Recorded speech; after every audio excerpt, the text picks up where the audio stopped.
आहात डिजिटल इंडियाचे digital news. ठाम मत मराठी न्यूज। हिंदी सक्तीच्या विरोधात मनसे विद्यार्थी सेनेचे पारंपरिक गोंधळ घालून निषेध। हिंदी भाषा सक्ती विरोधात महाराष्ट्र नवनिर्माण सेना संपूर्ण राज्यभर आक्रमक झाली असून हिंदी भाषा सक्तीच्या निर्णयाविरोधात ठिकठिकाणी आंदोलन करण्यात येत आहेत। या पार्श्वभूमीवर आज महाराष्ट्र नवनिर्माण विद्यार्थी सेनेच्या वतीने धुळ्यात पारंपरिक खंडोबाचा गोंधळ घालून हिंदी भाषा सक्तीच्या निर्णयाचा निषेध व्यक्त करण्यात आला। धुळे शहरातील महात्मा गांधी पुतळा परिसरात महाराष्ट्र नवनिर्माण विद्यार्थी सेनेच्या वतीने हे निषेधात्मक आंदोलन करण्यात आले।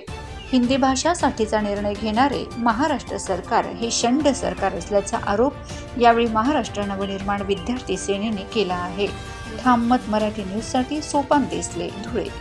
महाराष्ट्र सरकारने हिंदी सक्तीचा एक GR काढला की त्याच्यामध्ये सगळ्यांना लहान पोरांना पहिली ते चौथीच्या पोरांना कंपल्सरी हिंदी शिकवण्यात येणार आहे आणि 20 पोरं असतील तर त्यांना त्यांची भाषा मुळात हिंदी सक्ती कार्यक्रमाप्रमाणे सरकारच्या धोरणाप्रमाणे कुठेच कोणत्याही राज्याने त्रिभाषा स्वीकारली नसून त्यांना 2च भाषा शिकवण्यात येणार आहे। तरी महाराष्ट्र सरकार हिंदीचा लादण्याचा काय एवढा लहान पोरांना लादत आहे, म्हणून आज महाराष्ट्र नवनिर्माण विद्यार्थी सेनेतर्फे आम्ही गोंधळ घातलेला असून खंडेरावांना आम्ही विनंती केली की हे निकृष्ट सरकारला जाग येऊ द्या, या षंड सरकारला जाग येऊ द्या, अन्यथा महाराष्ट्र नवनिर्माण विद्यार्थी सेनेचं यांनी गव्हर्नमेंटने GR मागे घेतला नाही आणि नवीन GR काढला नाही तर महाराष्ट्र नवनिर्माण विद्यार्थी सेना पूर्ण महाराष्ट्रावर जोरदार तीव्र स्वरूपाचे आंदोलन केल्याशिवाय राहणार नाही। धन्यवाद। जय महाराष्ट्र। महाराष्ट्रातील ताज्या घडामोडींसाठी पाहत रहा ठाम मत मराठी न्यूज। तसेच आमच्या चॅनलला लाईक, शेअर, सबस्क्राईब करायला विसरू नका।